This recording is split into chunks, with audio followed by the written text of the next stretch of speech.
Ok, bueno, vamos a la predicación.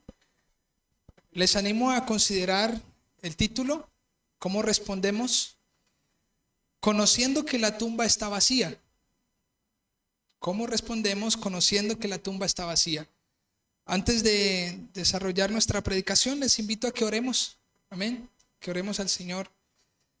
Señor, te damos gracias porque tú eres un Dios bondadoso, porque eres un Dios paciente, porque eres nuestro Redentor. Señor, por favor, rogamos a ti que abras a la iglesia el entendimiento, que en cuanto a mí, Señor, me uses para tus propósitos y tu gloria, que tu palabra sea expuesta, Señor, y que expongas nuestro corazón en la manera como estamos respondiendo. Ayúdanos a preguntarnos y a responder la pregunta: ¿cómo respondemos conociendo que tu plan ha sido consumado, que la tumba está vacía, que Cristo ha ascendido al cielo? ¿Cómo respondemos a esto, Señor? Ayúdanos, por favor, y que nuestra respuesta sea sincera, que nos ayude, Señor, a examinarnos y que tu palabra santifique nuestros corazones, Señor. Gracias por tu fidelidad, te amamos en Cristo Jesús. Amén y amén. Muy bien, en Lucas capítulo 24, versículo 5, dice de la siguiente manera, versículo 5: y como tuvieron temor y bajaron el rostro a tierra, les dijeron: ¿por qué buscáis entre los muertos al que vive? En el versículo 4 podemos ver el contexto de lo que leemos. Dice que aconteció que estando ellas perplejas por esto. ¿Por qué? Pues porque el sepulcro lo encontraron vacío. La piedra, en el versículo 2 lo dice, la piedra estaba removida. Así que al ver la piedra removida, el sepulcro vacío, pues ellas estaban perplejas. Y habían dos varones, dice el versículo 4, con vestiduras resplandecientes. Allí habían dos varones. Y estos varones le dijeron: bueno, ¿por qué buscáis entre los muertos al que vive? Esta es una gran pregunta y este es un hecho sin precedentes. Escuchen, de manera introductoria voy a decir algunas palabras, luego voy a ir a un recorrido entre el Antiguo y Nuevo Testamento. Y en el desarrollo de lo que vamos a considerar, vamos a responder tres preguntas. Las tres preguntas son las siguientes: ¿qué ocurrió alrededor de la resurrección de Jesucristo? ¿Qué fue lo que ocurrió alrededor de la resurrección de Jesucristo? Número 2, ¿qué asegura para los creyentes la resurrección de Cristo? ¿Qué asegura? Al Cristo haber resucitado, ¿qué es lo que qué garantía tenemos saber de que Él ha resucitado? Y número 3, ¿cómo deberíamos responder a la resurrección de nuestro Señor, de Jesucristo? Pues bien, la resurrección es un acto sin precedentes. Escuchen esto, es un acto sin precedentes.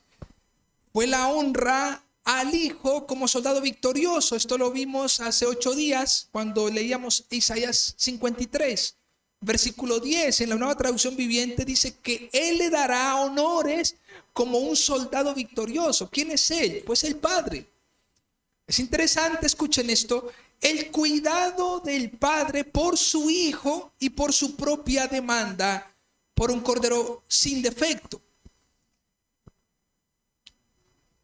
El Padre, vemos en la resurrección, en la muerte de nuestro Señor Jesucristo, y en la resurrección vemos algo que es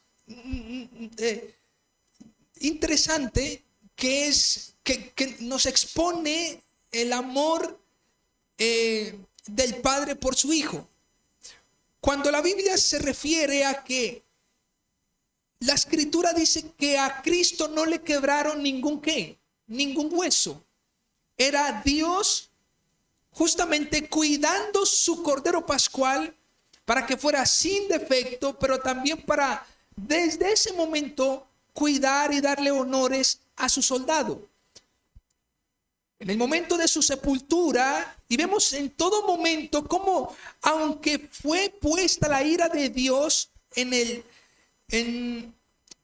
el cordero, vemos cómo el Señor, por gracia, permite que cuando el cuerpo va a ser sepultado, sea en un sepulcro nuevo. Ustedes pueden leer eso en Mateo capítulo 23, que ahorita lo vamos a desarrollar. Mateo 23, versículo 57, cuando dice: cuando llegó la noche, vino un hombre rico de Arimatea, llamado José, que también había sido discípulo de Jesús. Este fue a Pilato y pidió el cuerpo de Jesús. Entonces Pilato mandó que se le diese el cuerpo. Y tomando José el cuerpo, lo envolvió en una sábana limpia y lo puso en su sepulcro nuevo. Ese sepulcro era ¿de quién? De José de Arimatea, pero el sepulcro no era cualquier sepulcro, era un sepulcro ¿qué? Nuevo. Aquí también tenemos y podemos ver el cuidado del padre para con su hijo. Interesante porque también dice que su santo, haciendo referencia a Cristo, no vio corrupción. Miremos en Hechos 13:37, por favor. Hechos 13:37, el apóstol Pablo está predicando acerca de lo que ha sucedido. Le está predicando a los judíos. Y en el versículo 33, voy a leerlo desde allí: la cual Dios había cumplido a los hijos de ellos, y nosotros resucitando a Jesús, como está escrito también en el Salmo 2: mi hijo eres tú, yo te he engendrado hoy. Escuchen. Y en cuanto a que le levantó de los muertos para nunca más volver a corrupción, lo dijo así: os daré las misericordias fieles de David. Por eso dice también en otro salmo: no permitirás que tu siervo, ¿qué? Que tu santo vea corrupción. Esto es interesante, porque no solamente el Señor no permitió que a Jesucristo le quebrasen algún hueso, no solamente cuidó de su cuerpo en que fuera puesto en un sepulcro nuevo, sino que además su santo, es decir, Jesucristo, no vio corrupción. En el versículo 35 dice, 36, porque a la verdad David, habiendo servido a su propia generación, según la voluntad de Dios, durmió y fue reunido con sus padres. ¿Y qué? Y vio corrupción. Es interesante porque David no estuvo, o más bien David fue puesto, su cuerpo fue puesto en un sepulcro donde habían y yacían sus padres que estaban ¿qué? Muertos. Jesucristo fue puesto en un sepulcro nuevo. Me llama la atención que cuando el Señor Jesucristo nace en Belén y nace en un pesebre, y justamente nace en un mesón.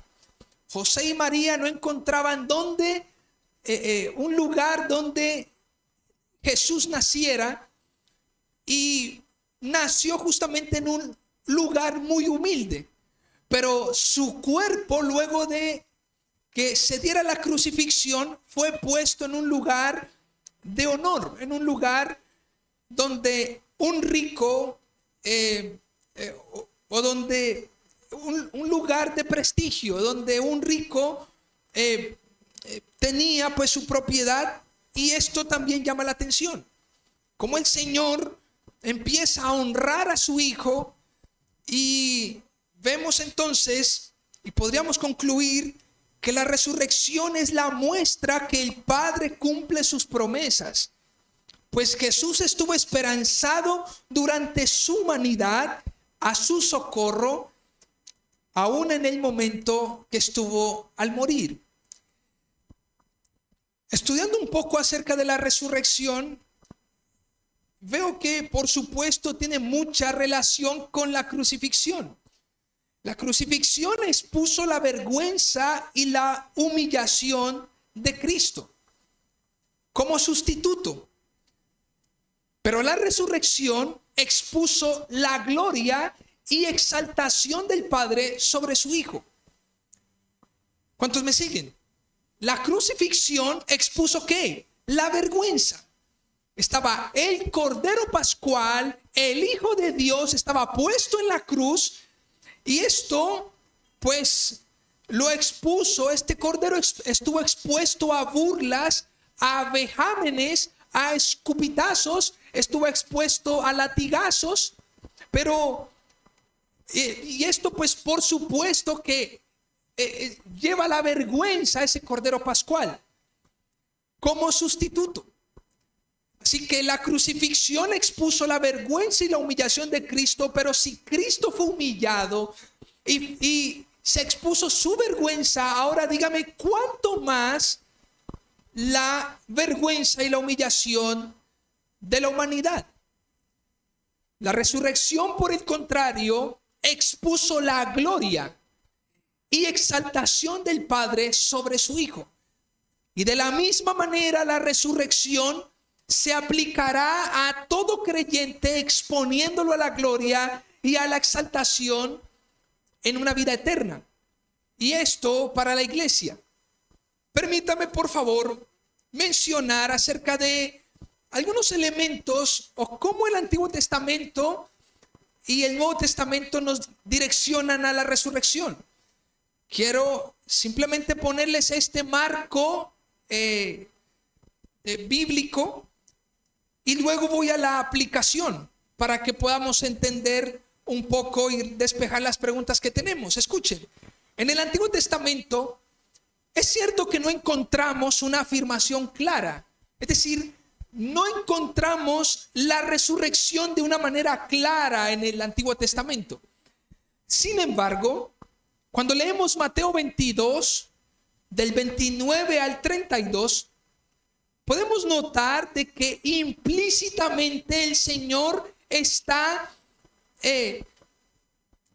hablando acerca de lo que los israelitas entendían en el momento.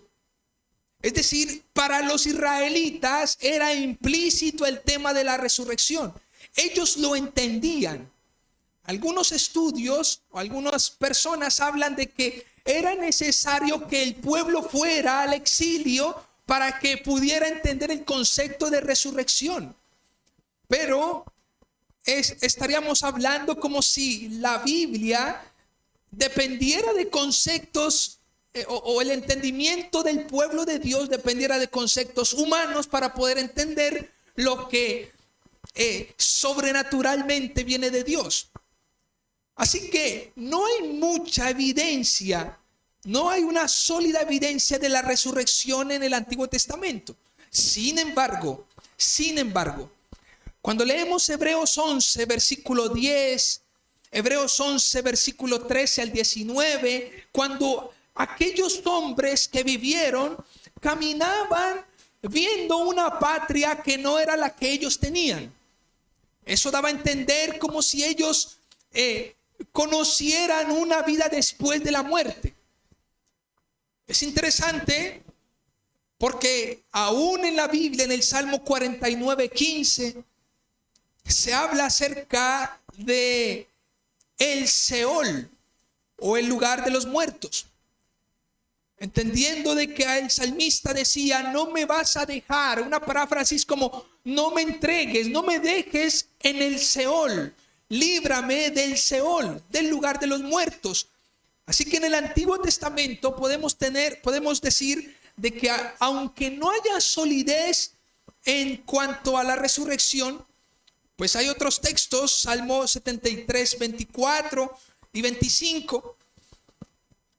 En Job 19, del 25 al 27, cuando dice: yo sé que mi Redentor vive y del polvo me levantará, está hablando que implícitamente aquellos autores tenían que un entendimiento de que Dios, de lo que venía después de la muerte. Ahora, en el Nuevo Testamento, rápidamente, aparece una riqueza del concepto de la resurrección. Y voy a hablar acerca de 4 cosas aquí: los evangelios, el libro de Hechos, las epístolas y el libro de Apocalipsis. Así que en los evangelios pues hay una riqueza abundante de la resurrección de Cristo. En los 4 evangelios se habla acerca de la resurrección de Cristo. Ahora, en el libro de Hechos se relata la proclamación de los apóstoles que hicieron acerca de la resurrección. O sea que los evangelios, Mateo, Marcos, Lucas, Juan, nos están relatando cómo fueron los sucesos y acontecimientos de la resurrección. Pero el libro de Hechos nos relata los apóstoles, cómo empezaron a proclamar la resurrección, el impacto que vino tras la resurrección de Cristo. Escuchen, en las epístolas, tanto en el libro de Hechos como en las epístolas se relata desde la base de que Cristo vive y reina en el cielo. ¿Me siguen? La base de el libro de Hechos y las epístolas es: Cristo vive y reina ¿dónde? En el cielo. El libro de Hechos nos muestra la ascensión de Cristo. Y permítame, por favor, en el libro de Apocalipsis encontramos a Cristo resucitado reinando en el cielo. Y nos dice y nos habla acerca de su regreso para conquistar los enemigos y reinar en gloria. Mire, antes de continuar hacia las 3 preguntas que vamos a desarrollar rápidamente, quiero mencionarles algo. Hay un efecto y un fenómeno histórico en la iglesia. Y escuchen, y es que la iglesia conoce que Cristo fue crucificado, que Cristo resucitó, pero escuchen, no hay evidencias acerca de las implicaciones que esto tiene, o hay más bien pocas evidencias. Las evidencias que tenemos hoy acerca de la resurrección es una evidencia para el pueblo de respetar tradiciones. Hoy en día la gente sabe que Cristo murió, que Cristo resucitó, pero parece que esto no se entiende sobremanera.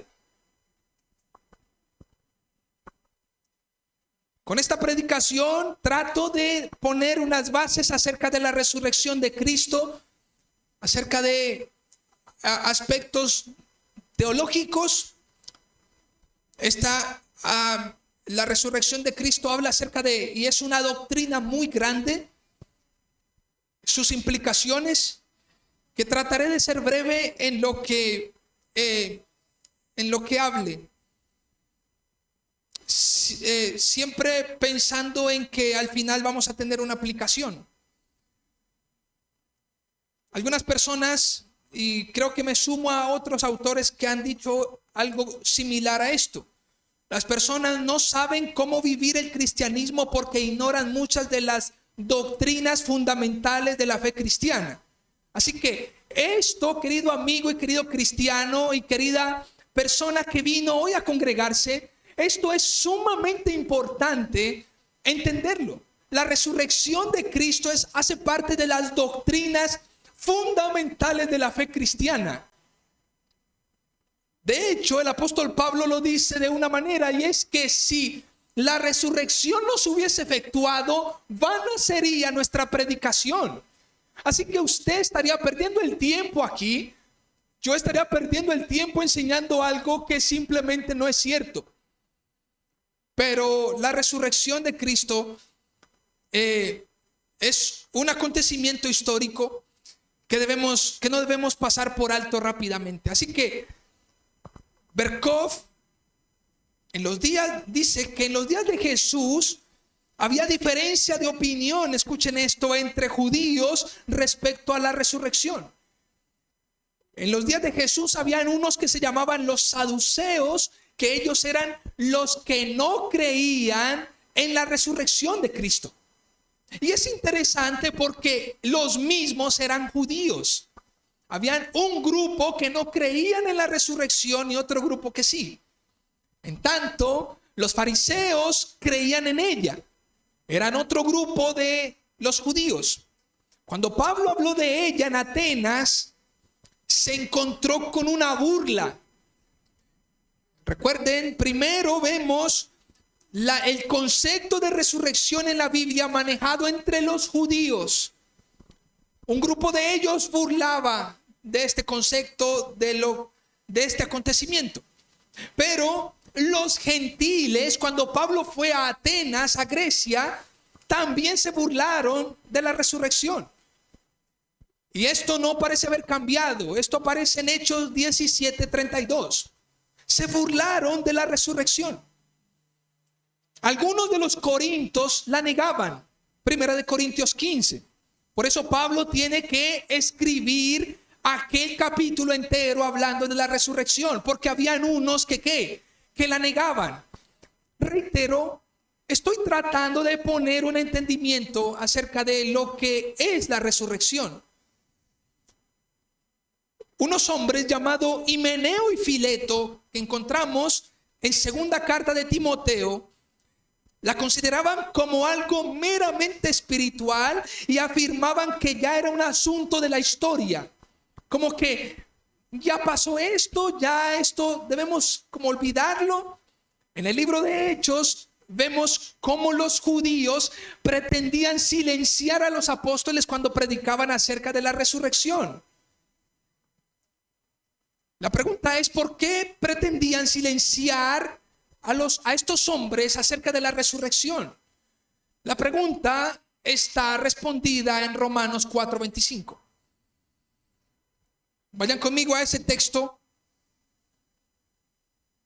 Romanos 4:25. Él fue entregado por nuestras transgresiones y resucitado para nuestra justificación. Por favor, de una manera muy respetuosa y por supuesto que ilustrativa, didáctica, le voy a decir que le moche la mitad del pasaje a ese texto. ¿Cómo quedaría ese texto? Ese texto quedaría: el cual fue entregado por nuestras transgresiones. Si usted mutila el texto allí, usted va a tener un gran problema. Porque Él fue simplemente por nuestras transgresiones. ¿Y qué pasó? Murió. ¿Y qué pasó? Pues el texto nos está diciendo: Él resucitó. Él resucitó para nuestra justificación. Lo vamos a entender ahora. Así que permítame, si predicamos a Cristo como crucificado, pues esto es evangelio. Pero el evangelio se completa cuando predico a Cristo ¿qué? Resucitado. Es el evangelio completo. Cristo ha sido crucificado y Cristo ha sido ¿qué? Resucitado. Él fue entregado por nuestras transgresiones y fue resucitado por nuestra justificación. Así que vamos a la primera pregunta. ¿Qué ocurrió alrededor de la resurrección de nuestro Señor Jesucristo? Vamos a Mateo capítulo 27, por favor. A lo mejor quisiera entrar en detalle en estos textos que les voy a mencionar, pero por tiempo no podremos. ¿Qué ocurrió alrededor de la resurrección de Jesucristo? En esos momentos, una vez murió el Señor, ¿qué fue lo que ocurrió? Pues bueno, vamos a considerar aquí 5 cosas rápidamente. Lo primero es que Cristo fue sepultado en una tumba. Cristo fue sepultado en una tumba. Hemos hablado de que la tumba en la cual fue puesto el cuerpo de Cristo fue una tumba nueva. Él nació en un pesebre, en un mesón, pero fue sepultado en un lugar prestigioso y nuevo. Es interesante porque el que toma y el que reclama el cuerpo del Señor Jesucristo no fueron sus discípulos, sino que no fueron sus apóstoles, sus discípulos cercanos. Dice la Escritura que José de Arimatea era un discípulo de Jesús. En Lucas nos dice que era un varón justo. Parece que, quiero invitarlos, vayan por favor a Lucas capítulo 23, por favor.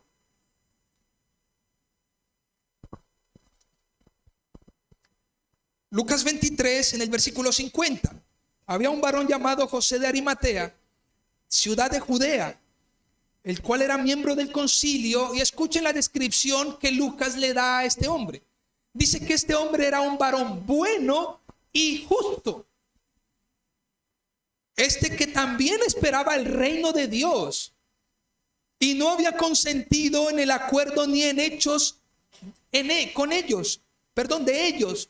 Fue a Pilato y pidió el cuerpo de Jesús. Parece que este hombre, pues no lo relata tanto la Escritura. De hecho, José de Arimatea no hace parte de los discípulos o los 12 apóstoles, pero parece que este hombre andaba siguiendo a Jesús. Era un varón bueno, justo, y no había consentido. No era de los que había dicho crucifíquenlo, crucifíquenlo. Pues este hombre ahora, por su posición de riqueza, seguramente tuvo la osadía y la influencia de ir a Pilatos. Imagínese Pedro yendo donde Pilatos. Imagínese Juan yendo donde Pilatos. O María. La influencia de estos hombres o estas mujeres no era tan significativa como lo fue la de José de Arimatea. De hecho, en los 4 evangelios se habla de este hombre. Este hombre le dice a Pilatos que le entregue el cuerpo de Jesús. Quisiera que pensaran en esto. El Mesías había muerto en la cruz y ahora un hombre viene y dice: por favor, vengo a reclamar el cuerpo, déjemelo sacar. Así que el primer suceso que ocurre alrededor de la resurrección es que Jesucristo es sepultado en una ¿qué? En una tumba. El segundo suceso es que colocaron guardias en la tumba. Miren Mateo capítulo 27, versículo 62. Colocaron guardias en la tumba. Y la pregunta es, ¿por qué guardias en la tumba? Pues miremos. Al día siguiente, que es después de la preparación, se reunieron los principales sacerdotes y los fariseos ante Pilato, diciendo: Señor, escuchen esto, los principales sacerdotes fueron donde Pilatos, diciendo: Señor, nos acordamos que aquel engañador, o sea que para los judíos, aún después de la crucifixión y de las aflicciones de Cristo, Cristo siempre fue un ¿qué? Un engañador. Nos acordamos que aquel engañador dijo: viviendo aún, después de 3 días resucitaré. Manda pues que se asegure el sepulcro hasta el 3er día, no sea que vengan sus discípulos de noche y lo hurten y digan al pueblo: resucitó de entre los muertos, y será el postrer error peor que el primero. Nótese lo que está ocurriendo aquí. Ellos están diciendo: no vaya a ser que luego digan que resucitó y el postrer error venga a ser mucho mayor que el primero. Esto es interesante. Les he comentado en algunas ocasiones que he conocido alguna página de judíos y digo: esta gente de veras tiene el corazón duro por una razón, y es que ni creen en Jesucristo, ni creen en la crucifixión, ni mucho menos en la resurrección. Para ellos es una burla y es un error elevado al trillón. De hecho, dicen que Jesucristo es el hijo de la prostituta, que José fue engañado y que María simplemente le fue infiel a Jesús. Todo esto que está ocurriendo, como número 2, está ocurriendo alrededor de la resurrección de Cristo.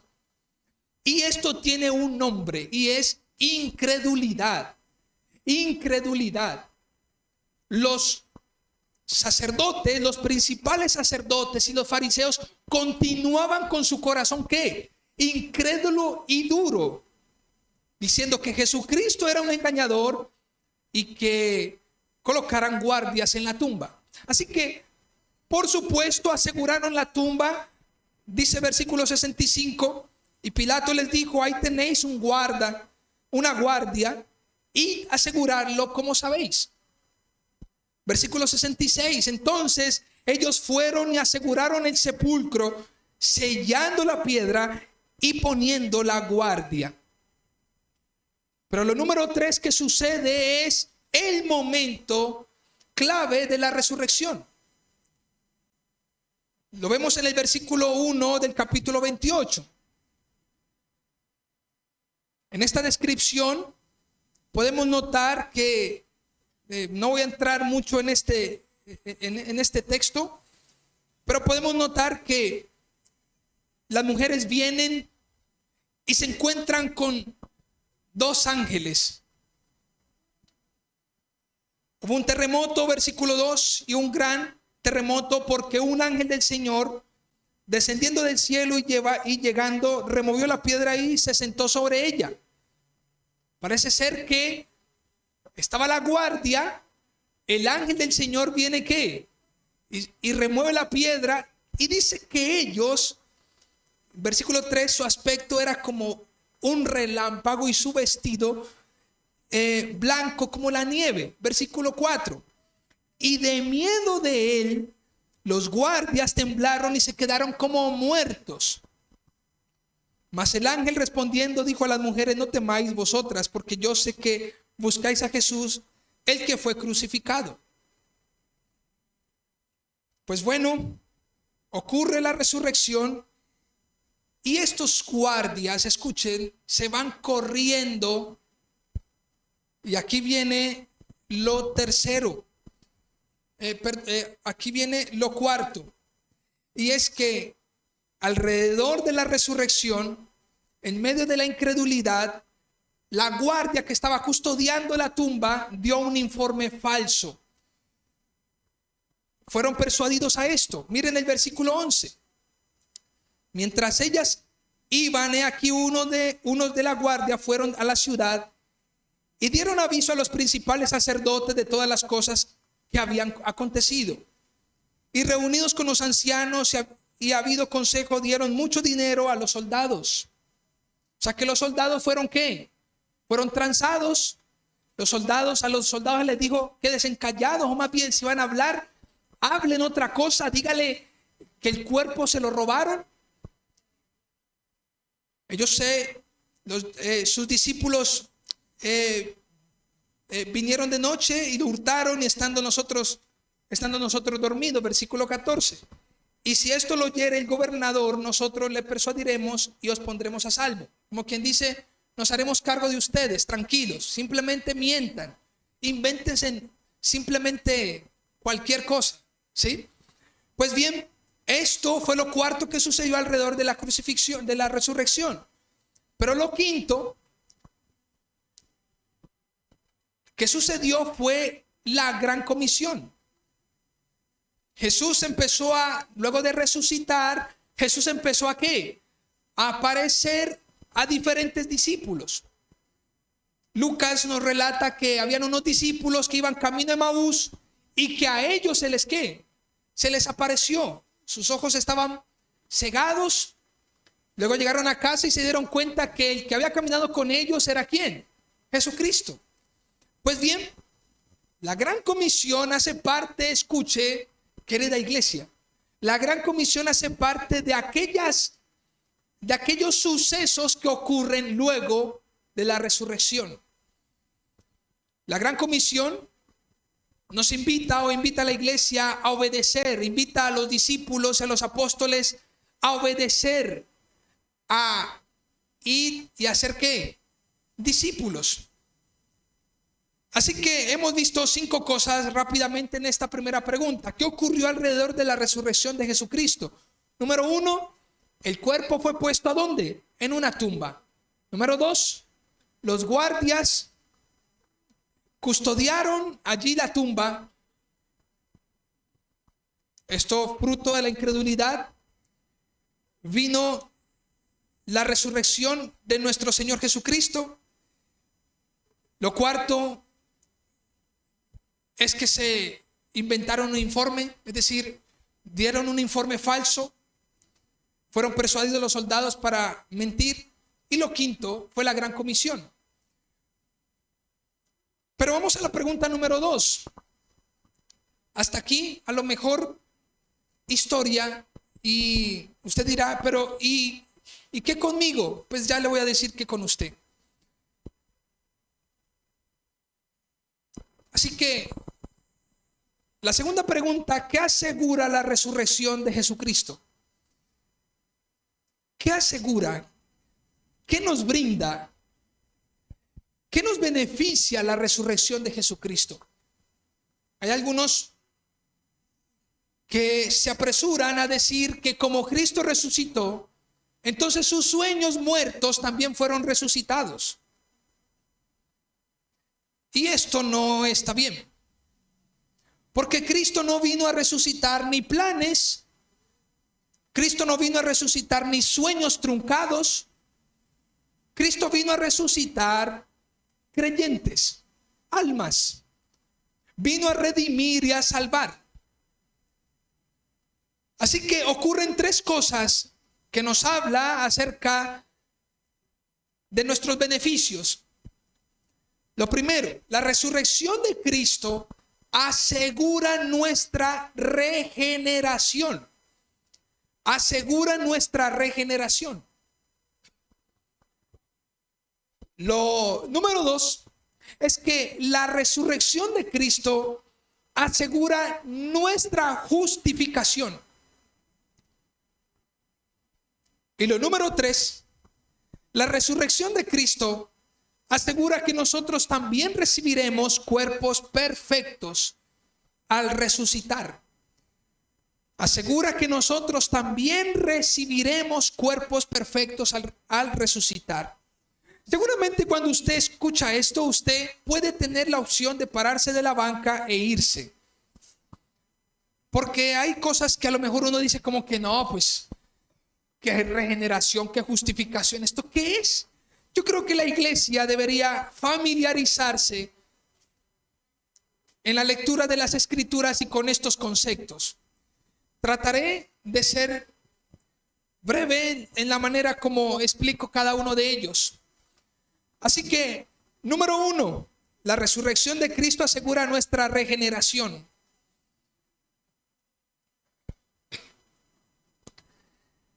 En 1 de Pedro 1:3, miremos ese texto, por favor. Primera carta de Pedro 1:3.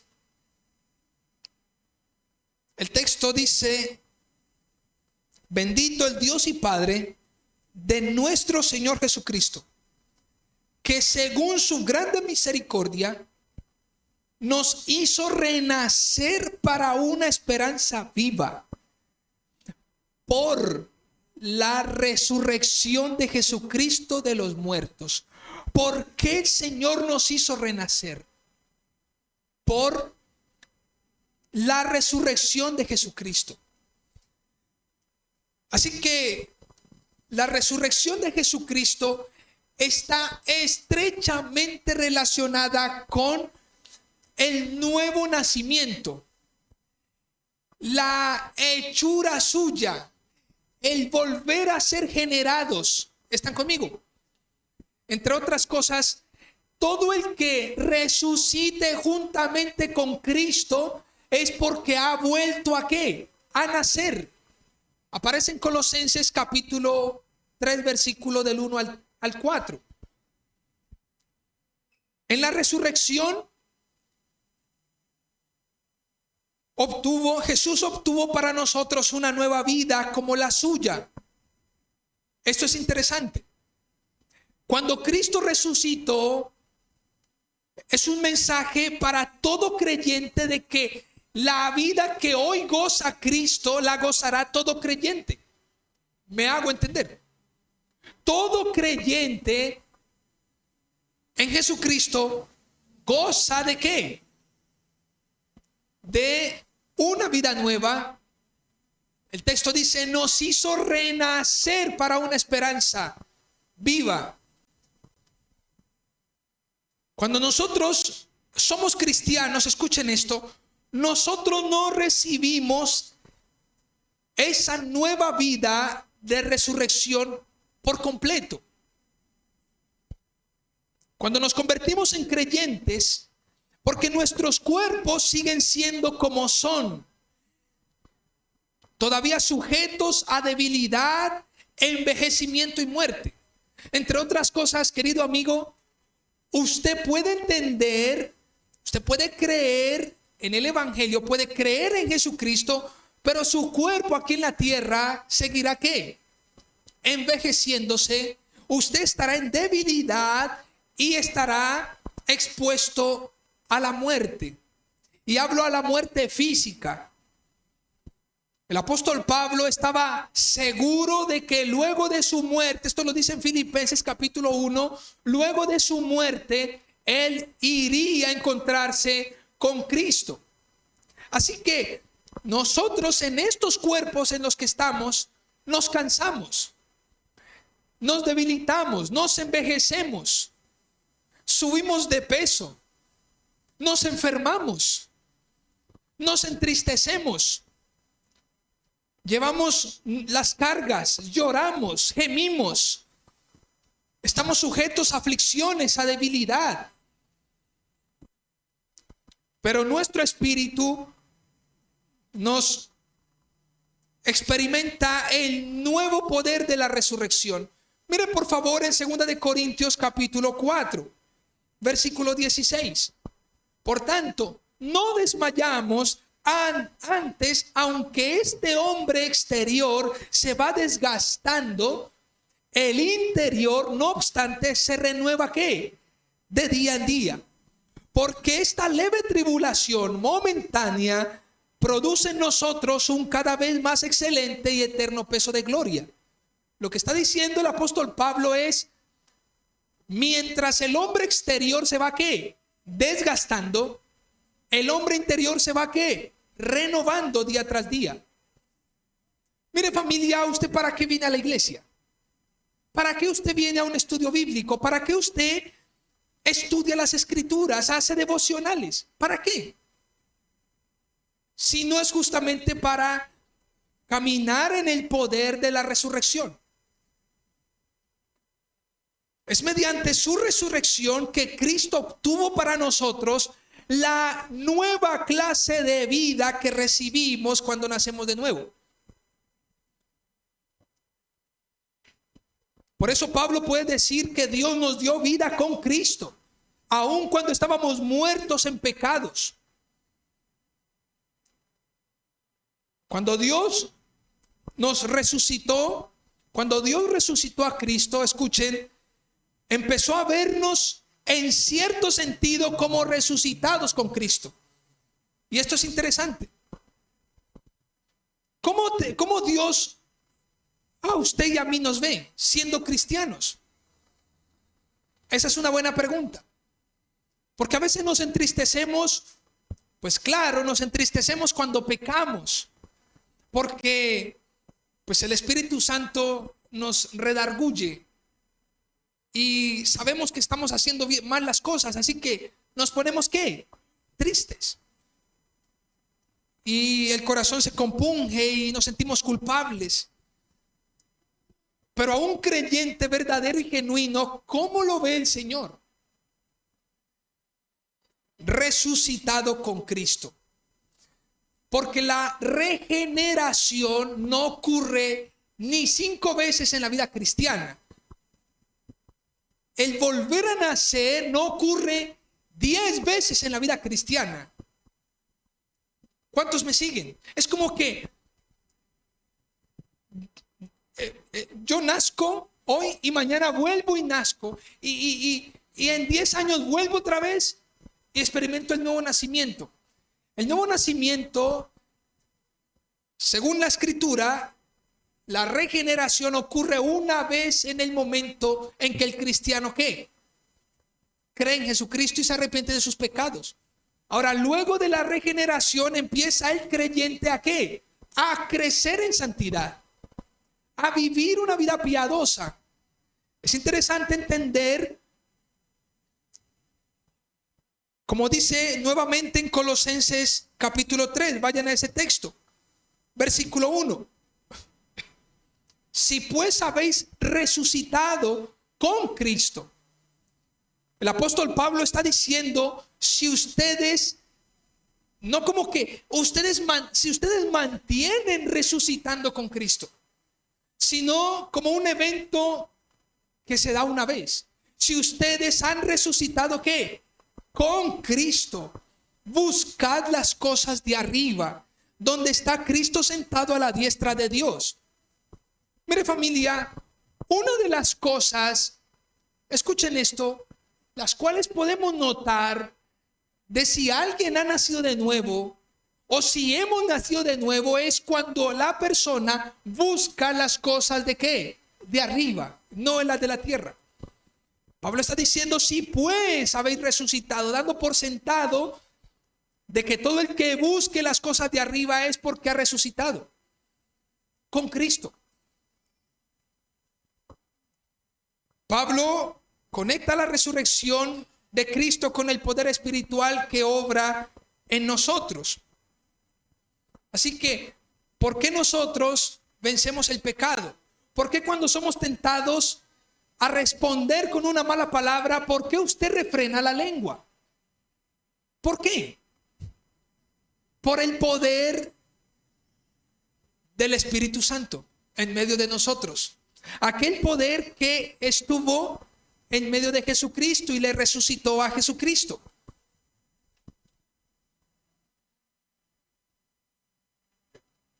El poder de la resurrección incluye que nosotros podemos ministrar en la obra de su reino. Y esto es bueno. Entre otras cosas, si usted es un nuevo creyente o si usted es creyente en Jesucristo, somos llamados a testificar a Jesucristo. ¿Están conmigo? Alguna persona dirá como, no, pero yo ¿cómo testifico a Cristo? Mire, ayer estaba viendo una película de esta semana, ¿no? De Jesucristo. Y Jesús estaba, en esa película estaba enseñando otra vez, pues enseñando el Sermón del Monte. Yo no sé si les pasa que uno a veces como que ve esas películas o escucha y se le vienen cosas a la cabeza como que se remueven cosas que ya sabías. Y preguntaba de alguna manera como, bueno, Señor, pero ¿cómo debemos vivir? Creo que este es uno de los grandes desafíos. Nosotros predicamos acá en la iglesia el Sermón del Monte. Pero en ese sermón yo les decía que de vez en cuando deberíamos volver a ¿qué? A leerlo y recordar cuán bienaventurados son los pacificadores, son los mansos, que somos la sal de la tierra, que somos la luz del mundo.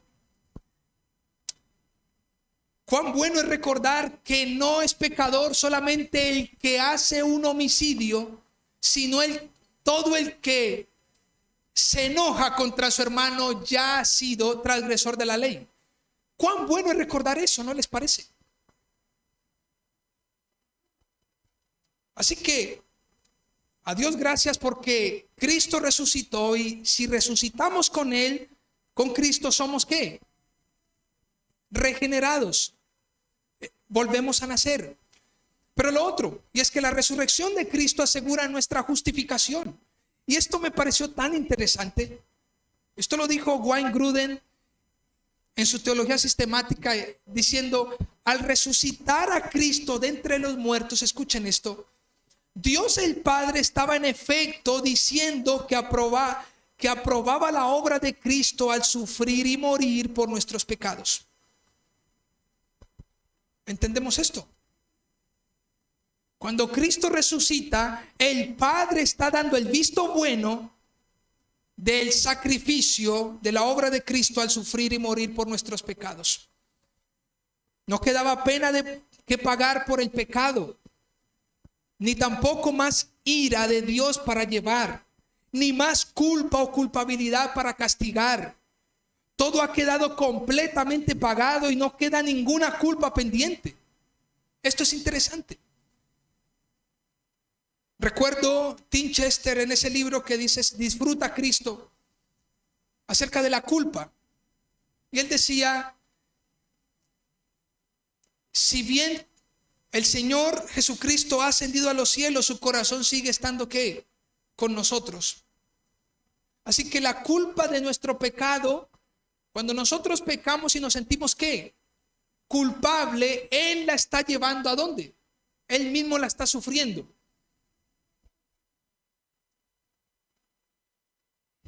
Pero lo otro,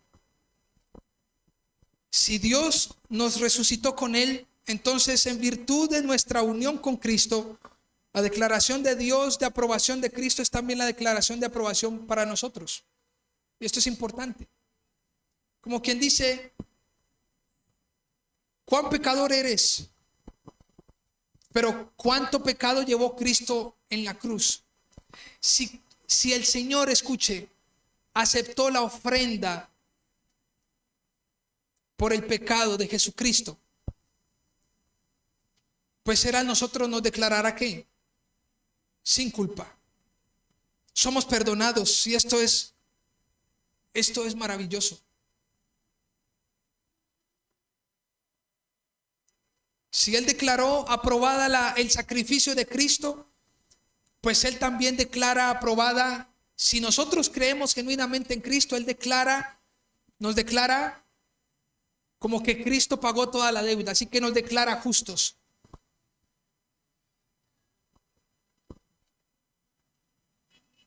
Y lo otro es que la resurrección de Cristo asegura que nosotros recibiremos cuerpos perfectos.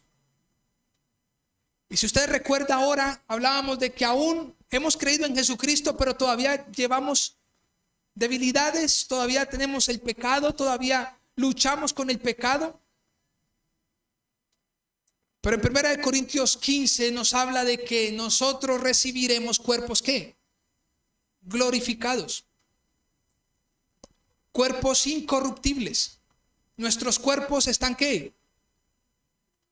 Están corrompidos, son corruptibles. Pero dice que los muertos resucitarán ¿qué? Primero, y luego los que habemos quedado. Así que si Cristo viene ahora mismo, los muertos en Cristo resucitarán ¿qué? Primero, y luego nosotros los que estemos vivos.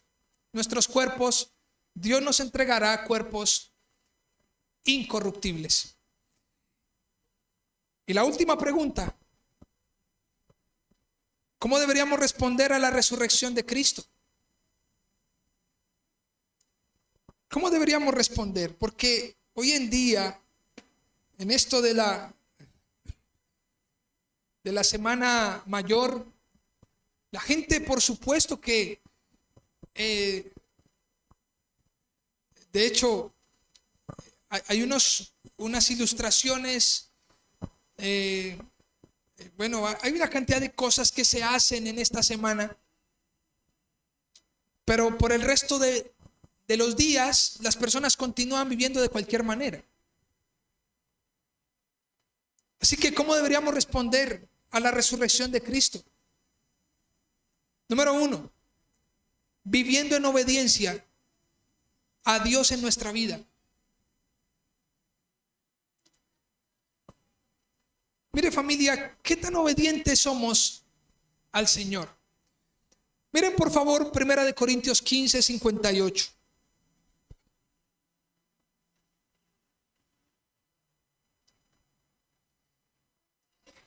Primera de Corintios 15:58. Pablo, escuche, viene hablando, desarrollando todo el tema acerca de la resurrección en el capítulo 15. Y mira unos versos atrás, desde el versículo 55, mire lo que dice. ¿Dónde está, oh muerte, tu aguijón? ¿Dónde, oh sepulcro, tu victoria? Ya que el aguijón de la muerte es el pecado y el poder del pecado la ley. Escuchen esto. Mas gracias sean dadas a Dios, que nos da la victoria por medio de nuestro Señor Jesucristo. Hasta allí nosotros, desde el versículo hasta el versículo 56, nosotros decimos como es algo profundo que Pablo nos está diciendo. ¿Dónde está, oh muerte, tu aguijón? Cristo ha vencido la muerte.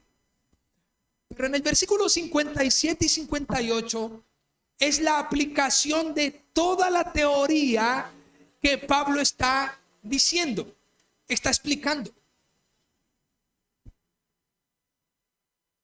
El versículo 57 y 58 nos responde a la pregunta: ¿cómo deberíamos vivir conociendo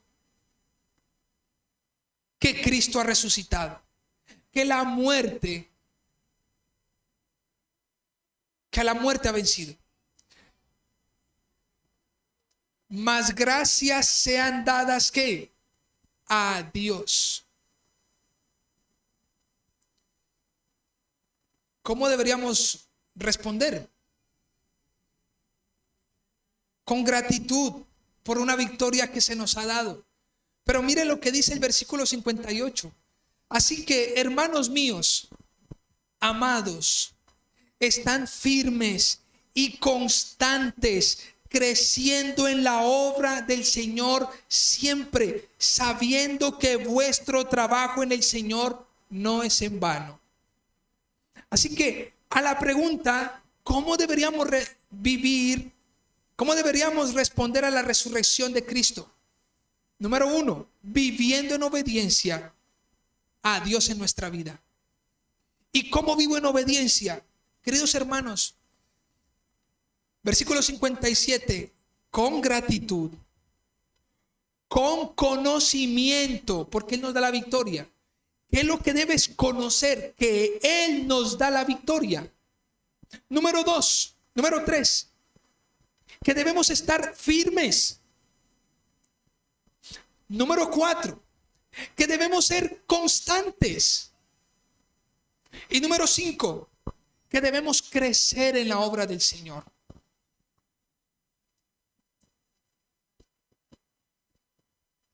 Número 1, viviendo ¿qué? Agradecidos con Dios por su gracia. Número 2, conociendo que Él nos da la victoria por medio de Jesucristo. Número 3, estando ¿qué? Firmes. Número 4, constantes, es decir, permaneciendo en el Señor, fieles. Y número 5, creciendo en la obra del Señor siempre.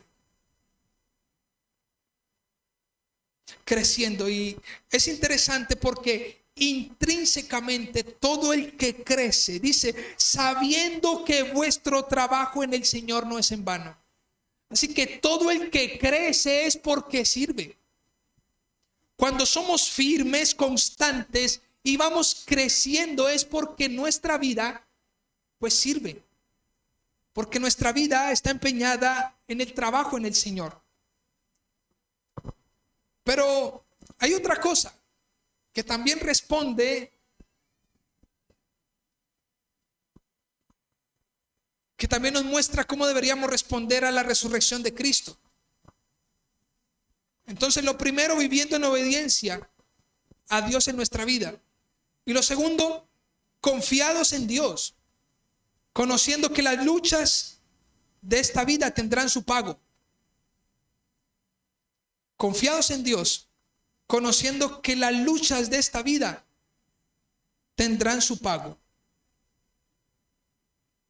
Entre otras cosas, yo debería saber de que si Cristo resucitó, para mí hay una recompensa. Espero una recompensa. ¿Cuántos esperamos una recompensa? Pues esto lo esperaban los hombres desde la antigüedad. Si usted lee Hebreos capítulo 11, lo parafrasea ahora, versículo 13. Conforme a la fe murieron todos estos sin haber recibido lo prometido, sino mirándolo de lejos y creyéndolo, saludándolo y confesándolo que eran extranjeros y peregrinos sobre la tierra. Porque los que esto dicen claramente dan a entender que buscan una patria. Pues si hubiesen estado pensando en aquella donde salieron, ciertamente tendrían tiempo de volver. Pero anhelaban una mejor. Nótese que anhelaban.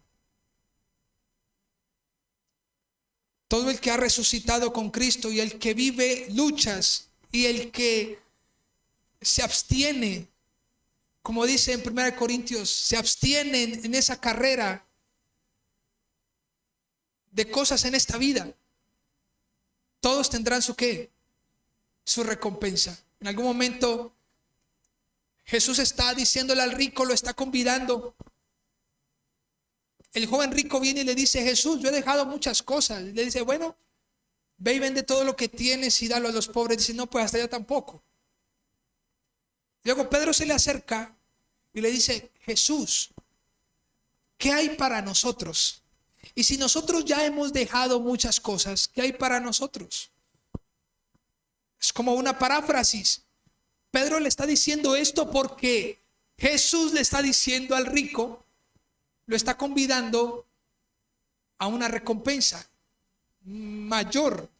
Y Pedro le está diciendo: entonces, ¿para nosotros qué hay? Jesús le dice: de cierto te digo que ninguno que no haya dejado ni a su padre, ni a su madre, ni dejará de recibir recompensa. Mire, familia, nosotros deberíamos vivir esperanzados en esta tierra, conociendo y anhelando una mejor patria. Dice el versículo 16 de Hebreos 11.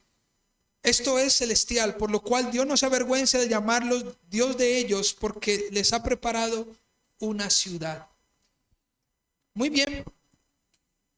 Así que todos aquellos que vivimos diferentes situaciones, luchas, tristezas en esta tierra, pues estemos esperanzados porque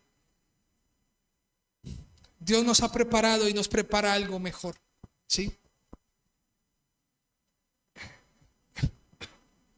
Y finalmente, familia, hay algo tercero de cómo deberíamos responder a la resurrección: teniendo dominio sobre el pecado. Número 1, viviendo en obediencia a Dios en nuestra vida. Número 2, confiados en Dios, conociendo que las luchas de esta vida tendrán su pago. Y número 3, teniendo dominio sobre el pecado. ¿Cuántos de nosotros conocemos que Cristo ha resucitado? Amén. Ok. Si nos gozamos en esto y conocemos esto, creo que esta es una de las cosas que más deberíamos interiorizar. Todas deberíamos interiorizarlas, pero esto deberíamos, por supuesto, interiorizarla. Es decir, de una vez por todas, como dice Romanos 6:11, no reine pues en vosotros el pecado. El que ha resucitado con Cristo, el que entiende la resurrección de Cristo, no se dejará dominar. ¿Por qué? Por el pecado. Y dominar por el pecado, vemos listas largas. Cuando vemos en 1 Corintios capítulo 6, ¿no sabéis que los injustos no heredarán el reino de los cielos? No erréis. Ni los fornicarios, ni los idólatras, ni los adúlteros, ni los afeminados, ni los que se echan con varones, ni los ladrones, ni los ávaros, Ni los borrachos, ni los maldicientes, ni los estafadores heredarán el reino de Dios. Y esto erais algunos. Versículo 11. Primera de Corintios 6:11. Y esto erais algunos, mas ya habéis sido lavados. Tremendo. Ya habéis sido justificados en el nombre del Señor Jesús y por el Espíritu de nuestro Dios. Así que, ¿cómo deberíamos vivir, familia? Conociendo que el Señor ha resucitado, que la tumba está vacía. De una manera muy práctica, viviendo en obediencia a Dios, confiados en Dios, conociendo que nuestras luchas, ¿qué? Pues tendrán su pago. No, es que fue injusto. No, eso tendrá su pago. Es que yo di, yo ayudé, es que yo ayudé al otro. Eso tendrá su pago. Recuerda que si haces tocar trompeta de todo lo que haces, pues ya tienes ¿qué? Recompensa. Pero si eres generoso, si eres un buen esposo, si, como dice en primera de Corintios 6, si más bien sufrimos el agravio, pues eso tendrá ¿qué? Su recompensa. Así que, familia, creo que Dios ha sido bueno en darnos a conocer su palabra. Y quisiera simplemente invitarlos a que oremos al Señor.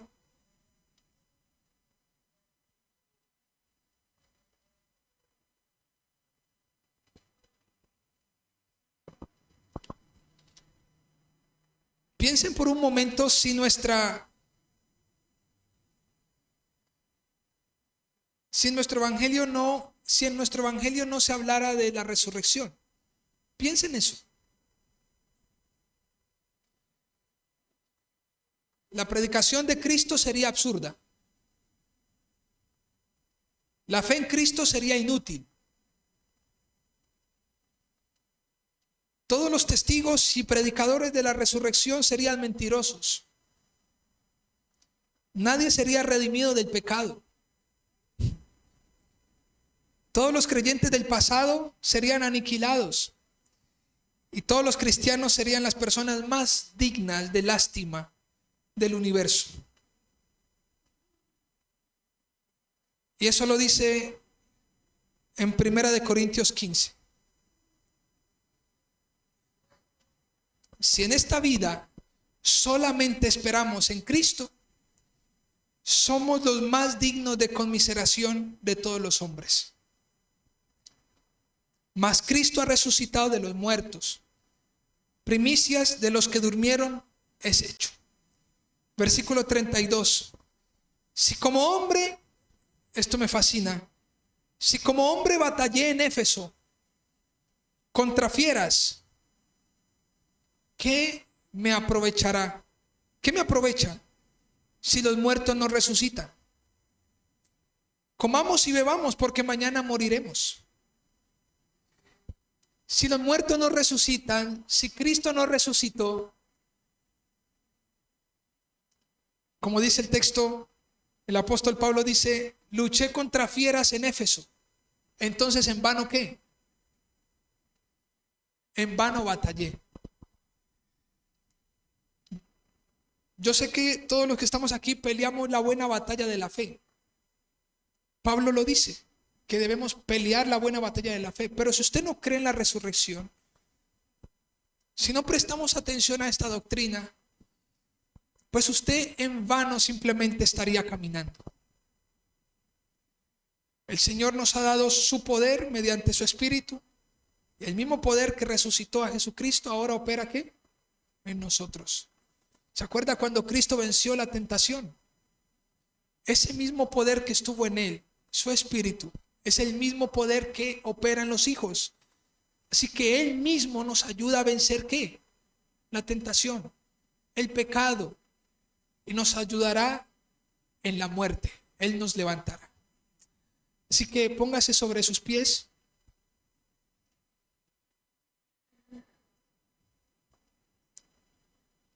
Y vamos a darle gracias al Señor. Cada vez que leo ese texto en 1 Corintios, que seríamos los más dignos de conmiseración, es como, pobrecitos ellos. Mírelos, fueron tan nobles, vivieron tan esperanzados en su Dios. Y fíjate, los dejó solos porque Dios no existe. Si Jesús no hubiese resucitado, seríamos los más dignos, dice Pablo, de lástima. ¿Saben qué es eso? De burla. Pero como Cristo resucitó, creo que de una manera poco teológica lo diré, los que nos reiremos seremos nosotros. Los que nos gozaremos seremos nosotros. Porque aun cuando callamos, el Señor está allí diciendo, ok, confíen en mí, ustedes tendrán su pago, su recompensa. Compórtense como yo les digo que se comporten. Bienaventurados los pacificadores, ¿recuerdan ustedes? Los que lloran, los que esperan en el Señor. Yo creo que es una burla alguien que esté esperando algo y que nunca llegue, ¿no les parece? Cristo ha resucitado y esa es nuestra garantía. Estamos asegurados. Él nos ha regenerado, en Él tenemos justificación y nuestros cuerpos solo en Él pueden ser movidos y transformados. Oremos al Señor. Padre, gracias por tu fidelidad, Señor, por tu gran amor para con nosotros. Gracias, Padre, por aquel hecho sin precedentes hace más de 2000 años. Hoy podemos recordar la crucifixión, pero el Evangelio simplemente le faltaría completarlo, faltaría algo en el Evangelio. En Romanos 4:25 hemos leído, Señor, que fuiste crucificado por nuestras transgresiones. Pero si dejamos esto allí nomás, no predicando acerca de que